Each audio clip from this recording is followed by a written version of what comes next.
Hello guys, me again. Quick video for you today, mainly talking about gearboxes, transfer cases, stuff like that, and showing you really what I've been up to on the Land Rover, and a few more little sort of Puma specific things that I found that may be a bit of a help. I did see a video earlier today from, he used to be at RTV, he's now the trailer fitter's toolbox, and he had a problem disconnecting the diff lock switch wiring. I can believe it. It took me half an hour to work out how the connector actually comes apart. So I'll show you that as well. So without further ado, let's get out and have a look at the Land Rover and we'll go from there. So here she is, as you can see, looking pretty sort of naked. Sort of nothing much left in the wheel arches at all, nothing much left in the engine bay. As you can see here, gearbox is now out, along with the transfer case, and we've got some mess on the driveway. And you can see I've got a fuel can, I've marked it diesel, and I'm actually draining the fuel into there, so when it comes to take the tank out it's not so heavy. So here we've got a pretty sort of standard looking Land Rover, and then when we look here, we've got a pretty non-standard looking Land Rover, and we can see that the seat box is out, and obviously the floors are out, gearbox, transfer case, everything is out, and this is what we're left with. First thing I'm going to do is cover this switch. Now this is the wiring loom here. This wiring loom goes over the gearbox, where's my hand, over the gearbox and then across and into the under seat box where the fuse box is fitted. Really nice thing about the Puma, really nice. The fuse box is very small and very simple, and these plugs here, these are what go into the fuse box. So you can actually remove the fuse box as a separate unit if you do get any problems with it getting wet or anything, instead of having to do the whole loom. So it's a really nice touch. And then you've got these relays here which are clipped into metal tabs in the side of the seat box, so if you wanted to lift it all higher up just to make sure, you really could, and you can have it sort of, I don't know, 4 inches below your bum when you're driving, so you know that as long as the water doesn't come up to the top of your seat, all your electric's going to stay dry. I'm also going to have a look at doing a conversion on here to get the alternator higher up as well. So there we go. As you can see, as I've said before, the Puma's got this stupid idea of having the tunnel as part of the bulkhead, which is a pain in the ass. I don't know why they couldn't just leave the ring of screws around here like they used to, but never mind. So Puma specific, yeah, this plug, this is the plug that goes into the connector for the diff lock switch, and when you actually look at it, it's sort of situated down here somewhere, and you're kind of leaning over and looking over the top of it, kind of as you're looking at it now, and you can see that on the side it's got little tabs here that it looks like you push them in and the connector should come apart. You're like, and you can't see this little tab in here because it's tight up against the internal part, but literally for trailer fitter's toolbox, whatever your name is, it's that little tab there, the little tab that I'm moving. Yeah, you lift that up and it pulls out. I couldn't believe it. I spent ages trying to get it out, and then I couldn't work out how it comes off the bloody, there's a metal, I'll show you in a minute, there's a metal tab on the top of the transfer box that these two connectors click onto. It's this one and this one, it's the high-low and the diff lock switch. And basically to get them off, you can see that underneath the back here, you can't see it when you're looking at it on the vehicle, but there's another little tab on there, look, and that tab just pushes down, or pushes up, sorry, and then it slides off. And it's the same on this one. This one's got the normal sort of big thing on the top, you push it down and it unclips, and underneath you've got this where is it? Oh, it's on the other half, that's right, on the other side it's the other half that's actually connected to the transfer box, but I'll show you that in a second. Other differences I can see, I'm not sure if it's TD5 specific, I've taken them off, but you can see there's some holes here where brackets go and they come forward a long way, and those bolts need to come out if you're going to remove the rear tub, because they're bolted into brackets on the chassis.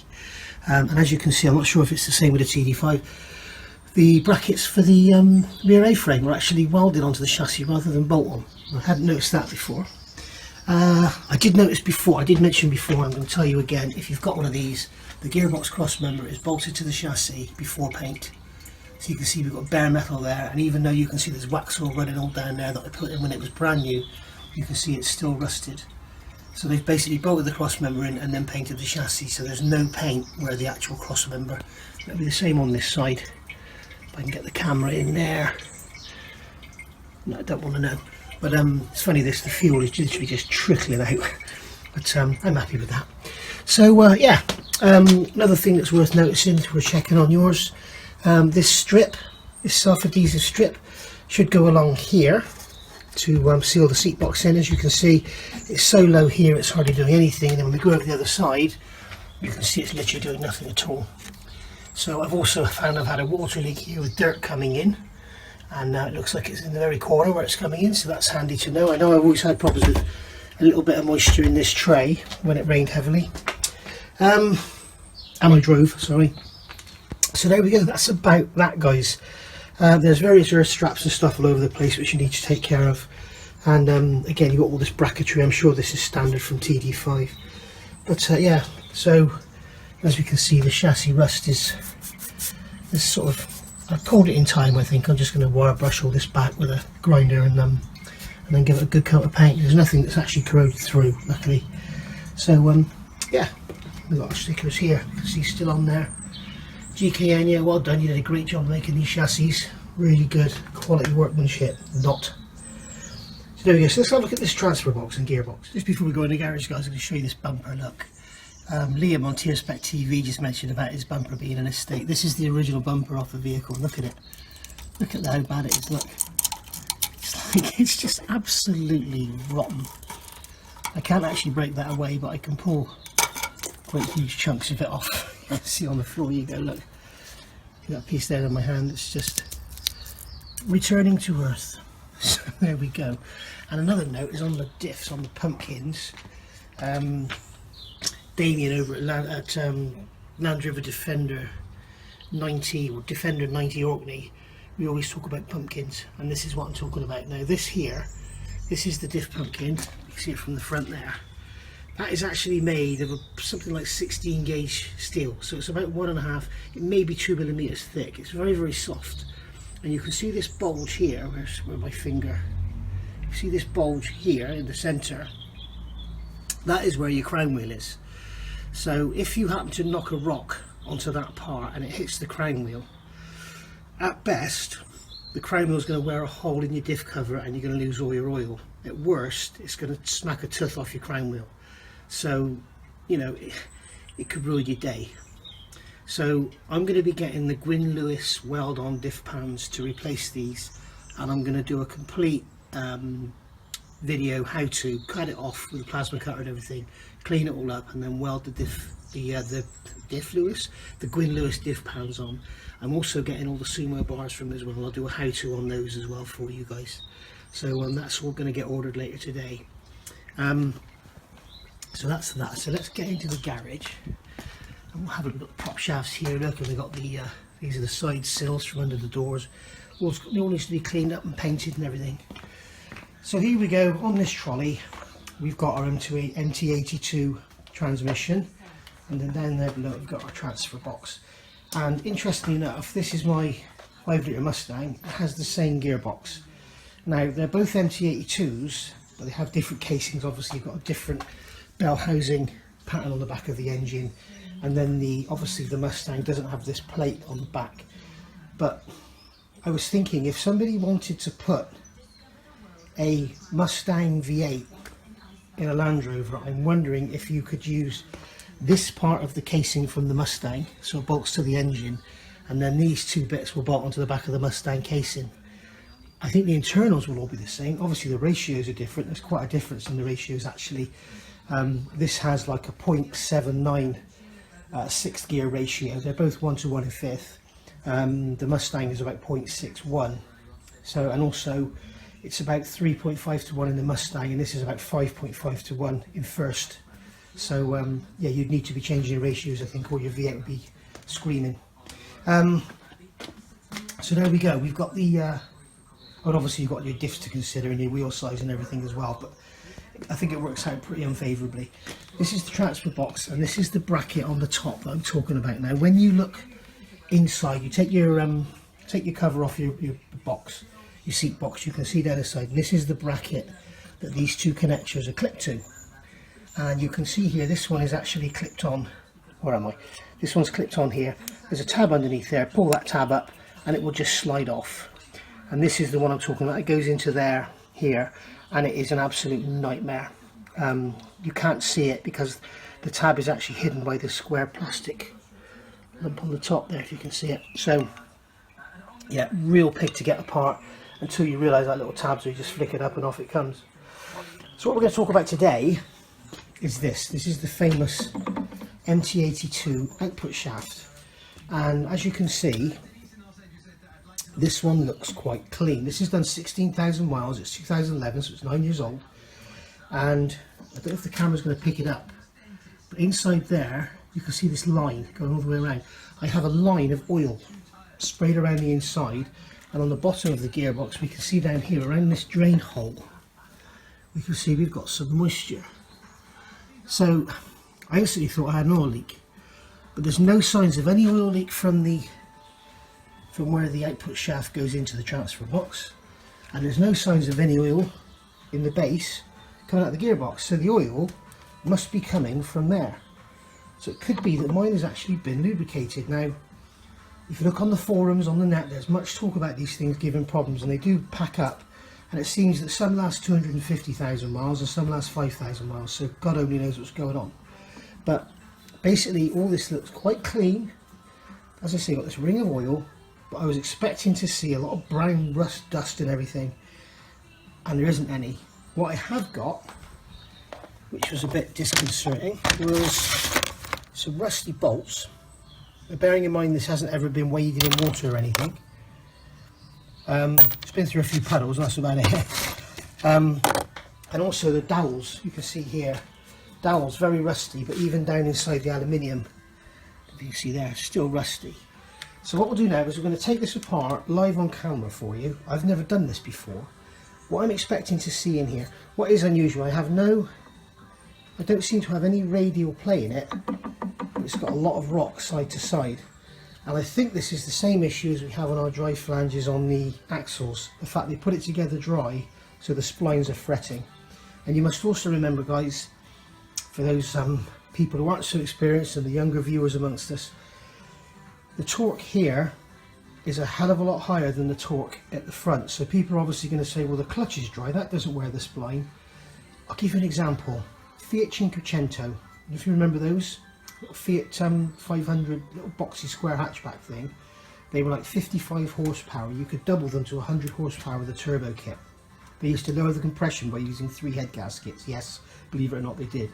Those things, they have got an input shaft on the gearbox. It's like this. Okay, it's about 14mm diameter. They are tiny, and you would think double the power it's going to break. Nope, they used to rip the splines out of the CV joints in the hubs.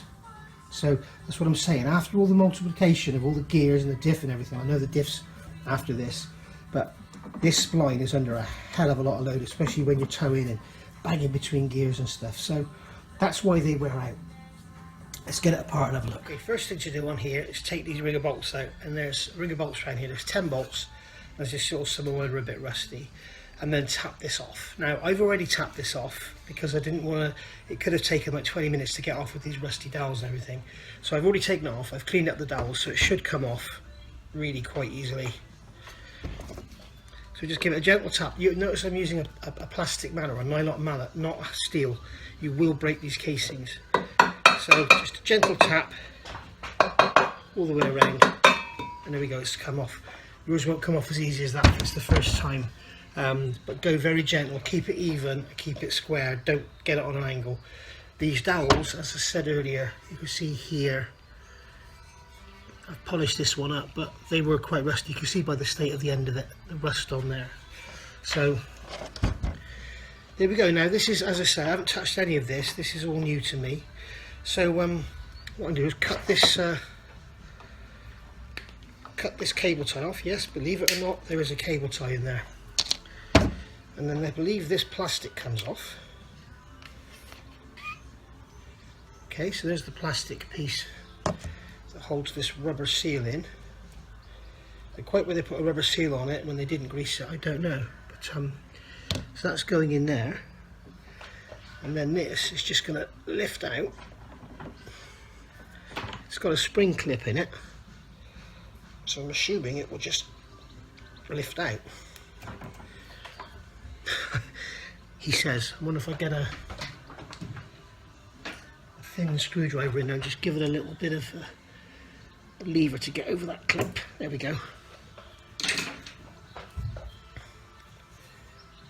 So we can see here, it's actually not that bad at all. Looks like I've been very lucky. These splines look quite good.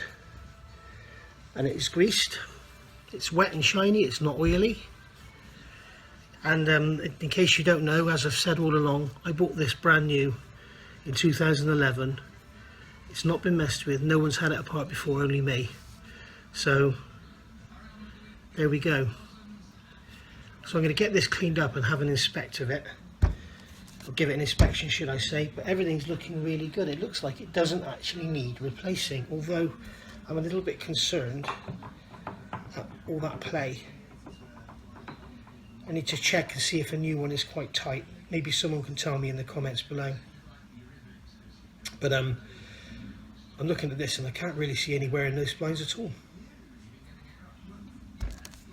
There we go, we can see in there the splines are actually really quite nice. So I'm going to put this up and then I'm going to go to landrover2.net, or defender2.net should I say, and put a question up there, get somebody to watch this video and see what they think. As we say, I can put this in here. There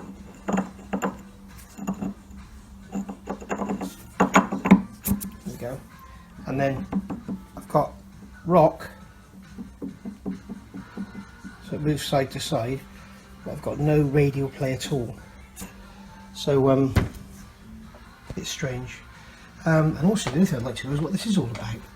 See on here, it's got engraved in the casing. We've got 050311, so that's obviously when it was made. And then we've got something under here, looks like 1014X5. So if anybody knows what that's all about, obviously I know what the date is, but what's this 1014X5 all about? Anyway, so we'll call that a day for that video. Just a quickie. And so we've covered a few things. We covered these electrical connections, which I know some people are finding valuable going forward, and also the output shaft here. So keep your eyes open for another video coming your way soon. As I say, we'll be doing the Gwyn Lewis diff covers soon, and bye for now. I'll see you later.